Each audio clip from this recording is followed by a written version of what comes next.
Hello दोस्तों, JS guide the learning centre में आपका स्वागत है। मैं आज आपके लिए लेकर आया हूँ एंशिएंट हिस्ट्री का पहला क्लास। मैंने पिछले 6 क्लास करवाए हैं, हिस्ट्री का 3 क्लास और ज्योग्राफी का 3 क्लास। ज्योग्राफी का जो तीनों क्लास है पूरा बेस के साथ मैंने आपको करवाया और हिस्ट्री के भी 3 क्लास करवा दी। आज मैं एंशिएंट हिस्ट्री का पहला क्लास लेकर आपके सामने आया हूँ। एक एक करके मैं सारी चीज़ों को बताऊँगा, बहुत अच्छा लगेगा। प्लीज़ वीडियो में आप बने रहिएगा। पहला क्वेश्चन ये है कि प्रथम यूनानी इतिहासकार कौन था। यूनानी इतिहासकार सबसे फर्स्ट में वो कौन था? तो इसका आंसर हो जाएगा हेरोडेटस। आपको मालूम होगा कि फादर ऑफ हिस्ट्री कहा जाता है हेरोडेटस को। हेरोडेटस के बारे में हम थोड़ा जान लेते हैं कि हेरोडेटस कौन था। प्रथम यूनानी इतिहासकार जो थे वो हेरोडेटस थे। उन्हें इतिहास का पिता कहा जाता था, फादर ऑफ हिस्ट्री इन्हें कहा जाता था। इनका जन्म 484 ईसा पूर्व हुआ था। ईसा के जन्म से 484 साल पहले इनकी पैदाइश हुई थी। इन्होंने एक किताब लिखी थी जिसका नाम था हिस्टोरिका, जिसको इंग्लिश में द हिस्ट्रीज भी कहते हैं। इस किताब में इन्होंने क्या लिखा था? एशिया का सबसे पहला नरपति था जिसने यूनान पर आक्रमण किया था, जिसका नाम क्रोसस था। उस क्रोसस की वंशावली, उसका उत्थान कैसे हुआ, उसका पतन कैसे हुआ, उसकी साम्राज्य समाप्त कैसे हुआ, ये सारी जानकारी इन्होंने अपनी किताब हिस्टोरिका में लिखा है, जिसको द हिस्ट्री भी कहीं कहीं पे कहा जाता है। हिस्ट्री का अर्थ जो है ना, इन्होंने दिया है कि हिस्ट्री का अर्थ होता है खोज और अनुसंधान। ये इसके अनुसार हिस्ट्री का अर्थ है। तो ये जो थे प्रथम यूनानी इतिहासकार जो है हेरोडोटस को माना जाता है। हेरोडोटस को इतिहास का पिता कहा जाता है। दूसरा सवाल कहता है कि इतिहास अपने को दोहराता है। यह किसका कथन है? इतिहास अपने को दोहराता है। कभी कभी आप ऐसा लगेगा कि हम लोग फिर से 100 साल पहले वाली ज़िंदगी जीने लगे, कभी कभी इस तरह का एहसास होने लगता है। तो ये इतिहास अपने को दोहराता है, यह कथन किसका था? तो यह कथन कार्ल मार्क्स का था। कार्ल मार्क्स की बातें आई हैं तो कार्ल मार्क्स के बारे में हम थोड़ा सा जान लेते हैं कि कार्ल मार्क्स कौन थे, इन्होंने कौन सा सिद्धांत दिया है। तो सबसे पहले ये जानेंगे कि वे मार्क्सवाद के जनक माने जाते थे। मार्क्सवाद, ये सबसे ये मोस्ट इंपॉर्टेंट क्वेश्चन है। इसमें जितने भी मैंने पॉइंट डाला है ये सारा मोस्ट इंपॉर्टेंट क्वेश्चन है। आप किसी भी पॉइंट को इग्नोर नहीं कीजिएगा। ये मार्क्सवाद सिद्धांत के जनक माने जाते थे। दूसरा क्वेश्चन इसी में छिपा हुआ है कि पूंजीवाद की आलोचना करते थे। ठीक है, उन्होंने सिद्धांत दिया था द्वंद्वात्मक भौतिकवाद का सिद्धांत। ये क्वेश्चन पूछा हुआ है, बहुत बार पूछा हुआ है। द्वंद्वात्मक भौतिकवाद का सिद्धांत किसने दिया है? तो यह कार्ल मार्क्स ने दिया है। ठीक है, इसकी रचनाएं में 2 किताब बहुत ही मोस्ट इंपॉर्टेंट है। पहला किताब है द कम्युनिस्ट मैनिफेस्टो। इसके बारे में पूछता है कि ये किसकी रचनाएं हैं? तो यह कार्ल मार्क्स की रचनाएं हैं, द कम्युनिस्ट मैनिफेस्टो। और दूसरा दास कैपिटल के लेखक कौन है? कार्ल मार्क्स से। द कम्युनिस्ट मैनिफेस्टो 1848 में लिखी गई है और 1867 में लिखी गई है दास कैपिटल। ये दोनों इनकी प्रमुख रचना है, इनसे बराबर सवाल पूछे जाते हैं। इनका जन्म जो है 1818 में जर्मनी में हुआ था। ये जर्मनी के थे, बहुत बड़े दार्शनिक थे, अर्थशास्त्री भी थे, हिस्टोरियन तो थे ही, समाजशास्त्री और क्रांतिकारी विचारक थे। इसके बारे में कुछ कोट्स पूछता है, इनके कुछ कथन हैं, बहुत ही मोस्ट इंपॉर्टेंट कथन। इनके बारे में बराबर सवाल इस कथन से पूछेगा आपको। ठीक है, तो इस कथन को आपको याद रखना बिल्कुल ज़रूरी है। पहला कथन ये है कि दुनिया को केवल व्याख्यायित करना पर्याप्त नहीं है, इसे बदलना भी जरूरी है। हम लोग बराबर दुनिया के बारे में बोलते हैं, फलाने इंसान आए थे, उन्होंने ये काम किया, फलाने आविष्कारक आए थे, उन्होंने इस चीज़ का खोज किया। हम लोग दुनिया के बारे में कब तक बोलते रहेंगे? उसको बदलना भी जरूरी है। मतलब हम कुछ क्यों नहीं करते? तो कार्ल मार्क्स का ये कथन था कि दुनिया के बारे में जितना गुणगान गाते हो उससे बेहतर है कि तुम कुछ दुनिया के लिए कर जाओ। तो दुनिया को केवल व्याख्यायित करना पर्याप्त नहीं है, इसे बदलना भी जरूरी है। इसके पहला कोर्स यही था। दूसरा ये कहते हैं कि धर्म जनता की अफीम है। अफीम में जिस तरह से नशा होता है, जिस तरह से जनता मदहोश हो जाती है, ठीक उसी तरह धर्म एक ऐसा चीज़ है कि जो इंसान इस नशे में खो गया उसे कुछ नहीं दिखाई देता। आज जो है पूरे भारत में देख लीजिए धर्म की लड़ाई चल रही है। तो ये जो धर्म के बारे में कार्ल मार्क्स से ये कथन है कि धर्म जनता की अफीम है। तीसरा पॉइंट उन्होंने कहा था इतिहास को वर्ग संघर्ष की उपज बताई है। छोटे जात बड़े जातों से लड़ाई चल रही है, वर्गों की लड़ाई है, ऊंच नीच का भेदभाव है। ये सारी जो भेदभाव है, ये जो संघर्ष हो रहा है, ये वर्ग संघर्ष हो रहा है। और इन्होंने इतिहास को वर्ग संघर्ष की उपज बताई है। ये इनका तीसरा कोटेशन है। चौथा कोटेशन ये है कि इतिहास शोषक और शोधित वर्गों के बीच संघर्ष का सिलसिला है। शोषक वह है जिस पर शासन किया जाता है, जुल्म किया जाता है, और शोधित वर्ग वह है जो शासन करता है। शोधित वर्ग हमेशा चाहता है कि हम शासन करते रहें, शोषक ये चाहता है कि हमारे ज़िंदगी कब आएगा, वो अपनी ज़िंदगी को सुधारने के लिए, बेहतर बनाने के लिए, शोधित वर्गों से बदला लेने के लिए अपने आप को बदलना चाहता है। तो शोषक और शोधित वर्गों के बीच संघर्ष का जो सिलसिला है वो इतिहास है, ये कार्ल मार्क्स का कथन है। ये 4 कोटेशन इनके याद रखिएगा। 2 किताब इनकी, the communist manifesto, Das Kapital याद रखिएगा। मार्क्सवाद के सिद्धांत के जनक माने जाते, पूंजीवाद की आलोचना करते थे, द्वंद्वात्मक भौतिकवाद का सिद्धांत इन्होंने दिया था। जर्मनी में थे, जर्मनी में इनकी पैदाइश हुई थी और यह बहुत बड़े दार्शनिक थे। ठीक है, तो आपका इतिहास अपने आप को दोहरा दे, किसका कथन है? आपका आंसर हो जाएगा कार्ल मार्क्स। अगले क्वेश्चन की तरफ चलते हैं और अगला क्वेश्चन कहता है कि हम इतिहास से यही सीखते हैं कि आदमी इतिहास से कभी कुछ नहीं सीखता। ये कथन किसका है? कितना मोस्ट इंपॉर्टेंट बात है इन्होंने कही है कि हम इतिहास से यही सीखते हैं कि आदमी इतिहास से कभी कुछ नहीं सीखता। ये जो है हेगल का कथन है। हेगल कौन थे? जॉर्ज विल्हेम फ्रेडरिक हेगल जो है ये भी जर्मनी के थे। हेगल याद रखिएगा, ये बहुत बड़े दार्शनिक थे और इन्होंने भी ये बातें कही है कि इतिहास से हम केवल यही सीखते हैं कि हम इतिहास से कुछ नहीं सीखते। तो आपका आंसर हो जाएगा हेगल, ऑप्शन नंबर ए। अगला क्वेश्चन ये है कि तिथियों के साथ प्रयुक्त होने वाला बीसी किसका संक्षिप्ताक्षर है? संक्षिप्ताक्षर का मतलब होता है कि बीसी जो है किसका शॉर्ट फॉर्म लिखा हुआ है। ठीक है, क्या बीसी का फुल फॉर्म बिफोर क्रिस्ट होता है, ब्रिटिश कोलंबिया होता है, ब्रिटिश काउंसिल होता है या बुकिंग क्लर्क होता है? आइए जानते हैं बीसी क्या होता है। 2 चीजें होती है, बीसी और एडी। बीसी बोलते हैं बिफोर क्रिस्ट को। बिफोर क्रिस्ट का मतलब होता है ईसा मसीह के जन्म से पहले के वर्ष। ठीक है, जैसे मैंने यहाँ दिया है, जैसे 500 बीसी अगर कोई कहता है तो इसका क्या मतलब होता है? इसका मतलब होता है कि ईसा के जन्म से 500 साल पहले। ठीक है, तो जब ईसा के जन्म से पहले के वर्ष को जब दिखाना होता है तो हम बीसी लिखते हैं, बिफोर क्रिस्ट लिखते हैं। दूसरा होता है एडी। एडी का मतलब होता है लैटिन भाषा में एनो डोमिनी, और एनो डोमिनी का मतलब होता है यह ईसा मसीह के जन्म के बाद के वर्ष को डिनोट करने के लिए एडी का यूज करते हैं। जैसे एडी अभी 2024 चल रहा है, तो 2024 का क्या मतलब है? तो ईसा के जन्म से 2024 वर्ष बाद। तो बीसी और एडी ये दोनों बातें आप याद रखिएगा। आपके क्वेश्चन का आंसर बीसी का मतलब क्या हो जाएगा? Before Christ.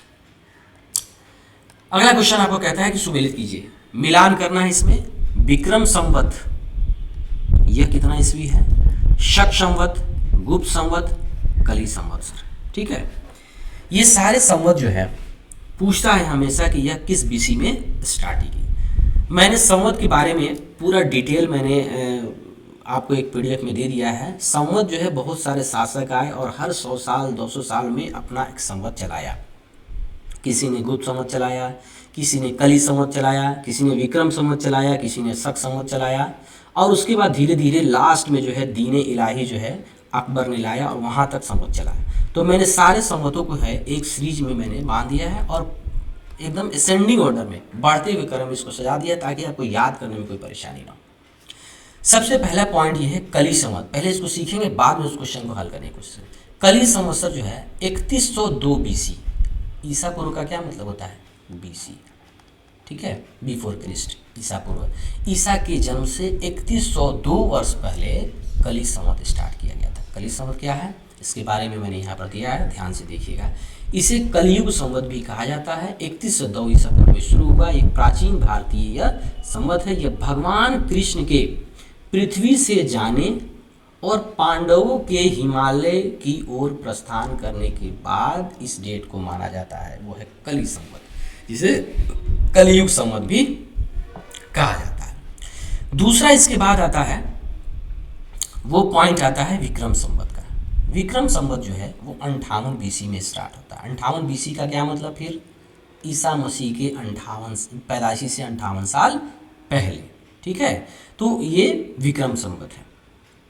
ये विक्रम संवत किसने चलाया था?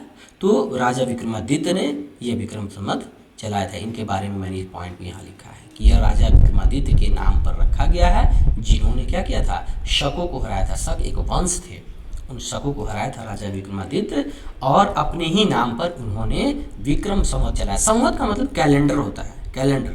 ठीक है, ये सारे कैलेंडर के बारे में हम लोग जिक्र कर रहे हैं। तो विक्रम कैलेंडर उन्होंने चलाया जो कि 58 बीसी से शुरू होता है। तो ये 58 BC विक्रम कैलेंडर आप याद रखिएगा। इसके बाद आता है शक संवत 78 AD। AD का मतलब क्या हुआ? ईस्वी। ईस्वी का मतलब क्या हुआ?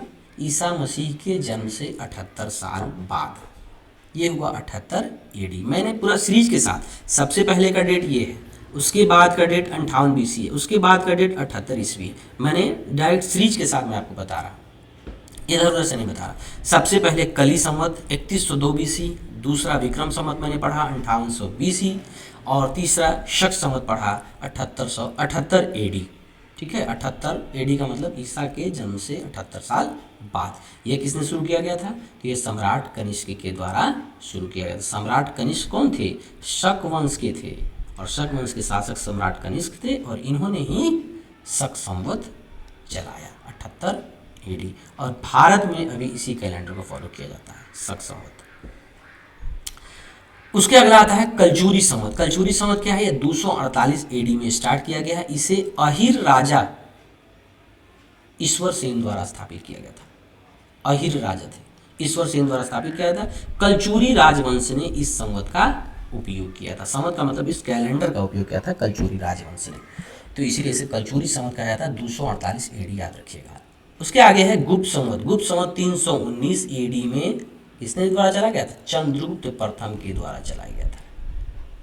यह संवत चंद्रगुप्त प्रथम द्वारा 319 से 320 ईस्वी में शुरू किया गया था। ये है गुप्त संवत। उसके बाद आते हैं हिजरी संवत, जो कि 622 AD। AD का मतलब 622 ईस्वी, ईसा के जन्म से 622 साल बाद। इसका स्टार्टिंग क्या हुआ था? इसका आरंभ 622 ईस्वी में पैगंबर मोहम्मद के मक्का से मदीना जाने वाला जो डेट है, जब मक्का से वो मदीना पहुंचे थे, तो उस दिन से वो डेट स्टार्ट होता है, जिसको 622 AD हिजरी संवत कहा जाता है। अगला है दीन इलाही। हालांकि इस बीच में बहुत सारे संवत आए हैं। हर्षवर्धन ने हर्ष संवत चलाया है, उसके बाद फिर एक विक्रमादित्य आए थे, उन्होंने भी संवत चलाया था। तो वो सब जो है उतना मोस्ट इंपॉर्टेंट पॉइंट नहीं था, इसलिए मैंने छोड़ दिया है। मोस्ट इंपॉर्टेंट पॉइंट एक पूछता है कि दीन इलाही संवत किसने चलाया था? तो ये 1582 AD में चला गया था, और यह मुगल सम्राट अकबर के द्वारा चलाया गया था। ठीक है, इसका उद्देश्य क्या था? कि सभी धर्मों के मूल सिद्धांतों को मिलाकर एक नया धर्म बनाना था। हर धर्म में कुछ न कुछ तो एक सानियत है, सेम चीज़ें हैं, उस सारे सेम चीज़ों को इकट्ठा करके एक अलग धर्म दीन इलाही की स्थापना करना था। मतलब ये कि सभी धर्मों को मिलकर चलना चाहिए, ये इन्होंने सम्राट अकबर ने उपदेश दिया था। तो इसका आंसर क्या हो जाएगा? कह रहा है विक्रम संवत। विक्रम संवत के बारे में मैंने आपको बताया है कि यह था 58 BC। शक संवत के बारे में बताया है, यह था 78 ईस्वी। गुप्त संवत बताया है 320 ईस्वी, 319 से 320 माना जाता है। कली संवत सबसे पहले यही था 3102 BC ईसा पूर्व। ठीक है, तो ए का क्या हो जाएगा? 4 इसमें है, बी का क्या हो जाएगा? 3, सी का क्या हो जाएगा? 2, A4 B3 C2 D1, ये आपका डी आंसर मिलान हो गया। ठीक है, उसके आगे आता है अगला क्वेश्चन है कास्ट अस्थि। अस्थि का मतलब हड्डी से होता है। संघ, संघ जानते हैं आप लोग। पुरातात्विक नमूनों का काल निर्धारण करने के लिए निम्नलिखित में से कौन सा अपनाया जाता है? कहने का मतलब कि ये सारी चीज़ें अगर आपके पास खुदाई के दौरान, ज़मीन की खुदाई करने के बाद अगर वो मिलती है, तो कौन ऐसा फॉर्मूला है जिससे इसका उम्र एज पता लगाया जा सकता है कि कितने साल का है। ठीक है, तो इसके बारे में ये जो 4 ऑप्शन दिए हैं, मैं सबसे पहले चारों ऑप्शन को हम लोग पहले पढ़ लेते हैं, उसके बाद जो है आंसर पर चलेंगे। सबसे पहला होता है कार्बन 14 डेटिंग। ये क्या होता है? तो ये 50,000 से 60,000 वर्ष पुराने कार्बनिक पदार्थों की आयु निर्धारित करता है। फॉसिल्स का मतलब जीवाश्म का एज निर्धारित करता है, इसको बोलते हैं कार्बन 14 डेटिंग, जिसे रेडियो कार्बन डेटिंग भी कहा जाता है। दूसरा होता है आर्गन 14 आइसोटोप। आर्गन 14 आइसोटोप क्या है? इसका उपयोग चट्टानों और अन्य भूवैज्ञानिक सामग्रियों की आयु निर्धारित करने के लिए किया जाता है, लेकिन ये बहुत ज़्यादा सटीक आंसर नहीं देता है, इसीलिए चट्टानों के लिए जो है हम लोग यूज करते हैं यूरेनियम 238। यूरेनियम 238 के बारे में क्या है कि यूरेनियम लेड बनाती है, यूरेनियम थोरियम बनाती है, यूरेनियम डेटिंग बनाती है, और इन तीनों डेटिंग के माध्यम से हम लोग प्राचीन चट्टानों और अन्य सामग्रियों की एज निर्धारित करते हैं। पुराने जो चट्टान हैं उनका जो है उम्र जो है पता लगाते हैं, वो है यूरेनियम 238। और लास्ट आता है स्ट्रोंटियम 90। ये क्या होता है? इसका उपयोग मेडिकल लाइन में किया जाता है, चिकित्सा में किया जाता है, कुछ कैंसरों के रेडिएशन के लिए, कैंसर का पता लगाने के लिए, उसके रेडिएशन के लिए, और नेत्र रोगों के उपचार के लिए। जब आँख में कोई लेंस लगाया जाता है तो उसमें भी रेडिएशन का यूज होता है, उसमें भी स्ट्रोंटियम 90 का यूज किया जाता है। ठीक है, तो आपका सवाल कहता है कि काष्ठ, अस्थि और शंख के पुरातात्विक नमूनों का काल निर्धारण करने के लिए निम्नलिखित में से कौन सा अपनाया जाता है? तो आपका आंसर क्या हो जाएगा? Answer A, carbon 14 dating. अभी मैंने पढ़ा है कार्बन 14 के बारे में कि यह 50,000 से 60,000 वर्ष पुराने कार्बनिक पदार्थों की आयु निर्धारित करता है। ठीक है, अगला क्वेश्चन ये कि किस वेद में प्राचीन वैदिक युग की संस्कृति के बारे में सूचना दी गई है? प्राचीन वैदिक युग, सबसे पुराना वेद, आप सबको पता भी होगा। ठीक है, सबसे पुराना वेद कौन सा है? वो है ऋग्वेद।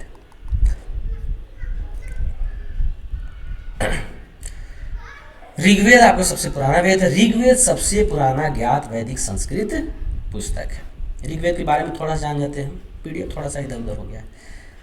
नाम इसका क्या है? ऋग्वेद है। भाषा इसकी क्या है? वैदिक संस्कृत है। अभी सवाल पूछा गया था, अभी आपका सवाल यही था। संरचना क्या है? इसमें 10 मंडल है। बहुत ही मोस्ट इंपॉर्टेंट क्वेश्चन पूछता है, ऋग्वेद में कितने मंडल है? 10 मंडल। मध्य मंडल का मतलब अध्याय से होता है, चैप्टर से होता है। ऋचाएँ कितनी हैं? 1028 ऋचाएँ, ये भी आपको याद करना है। इसके मुख्य देवता कौन है? बहुत सारे मुख्य देवता है, अग्नि है, इंद्र है, वरुण है, सोम है, वायु है, ये सारे जो है आपके मुख्य देवता आ जाते हैं। और रचना काल 1500 से 1200 ही नहीं बल्कि 1000 तक इसको माना जा सकता है कि 1000 BC तक ये वैदिक काल है। ठीक है, तो ये ऋग्वेद के बारे में आपको जानकारी है। ऋग्वेद से जो है कुछ क्वेश्चन जो है बहुत बार पूछा गया, छोटे छोटे एग्जाम से बहुत बार पूछा गया है। मैंने उसको भी एक पीडीएफ में दे दिया है, 5 क्वेश्चन है। ऋग्वेद में सर्वाधिक उल्लेख किस देवता का है? इंद्र देवता का। ये बराबर पूछता है कि ऋग्वेद में सबसे ज़्यादा उल्लेख किस देवता का है। दूसरा है किस लिपि में उपलब्ध है? देवनागरी लिपि में। इसको बात याद रखिए कि देवनागरी लिपि में। भाषा क्या है? वैदिक संस्कृत। अभी हमने पढ़ा इसकी भाषा क्या है? वैदिक संस्कृत है। ऋग्वेद में सामाजिक व्यवस्था का कौन सा प्रारंभिक रूप मिलता है? समाज व्यवस्था किस तरह थी? तो वर्ण व्यवस्था थी, वर्ण व्यवस्था थी। पुरुष सूक्त में इसका वर्णन किया गया है वर्ण व्यवस्था के बारे में कि ऋग्वेद में वर्ण व्यवस्था थी। ऋग्वेद में उल्लेख प्रमुख नदी कौन सी है? तो सिंधु नदी के बारे में ऋग्वेद में आता है, और उसकी सहायक नदी जो भी है उसके बारे में आता है। तो ये 5 जो है क्वेश्चन बराबर पूछते रहते, तो मैंने सोचा है कि मैंने उसको भी एक पीडीएफ में डाल दूँ।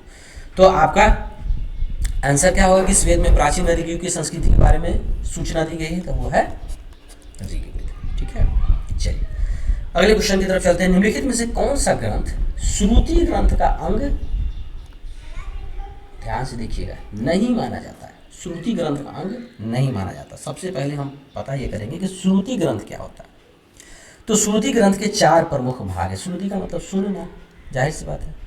पहला है वेद, जिसको संहिता भी कहते हैं, ब्राह्मण हो गया, अरण्यक हो गया और उपनिषद हो गया।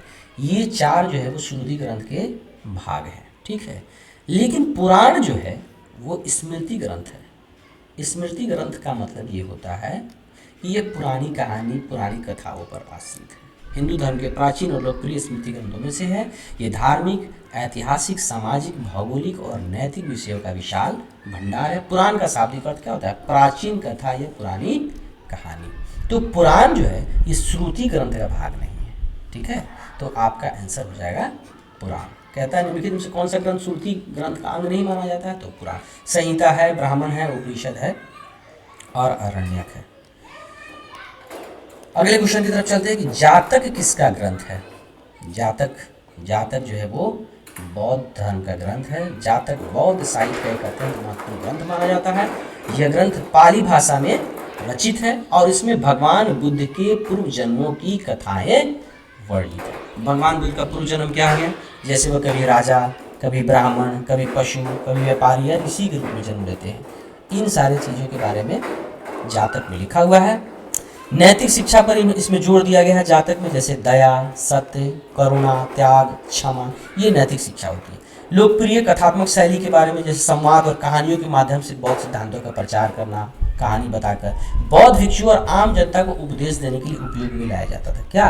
जातक का उपयोग किया जाता था। ठीक है, तो आपका आंसर क्या हो जाए? जातक किसका ग्रंथ है?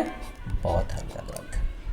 अगला और लास्ट क्वेश्चन ये है कि त्रिपिटक धर्म ग्रंथ है त्रिपिटक। त्रि का मतलब तीन होता है और पिटक का मतलब तीन ग्रंथों का बना हुआ है, तीन पिटक से, ठीक है।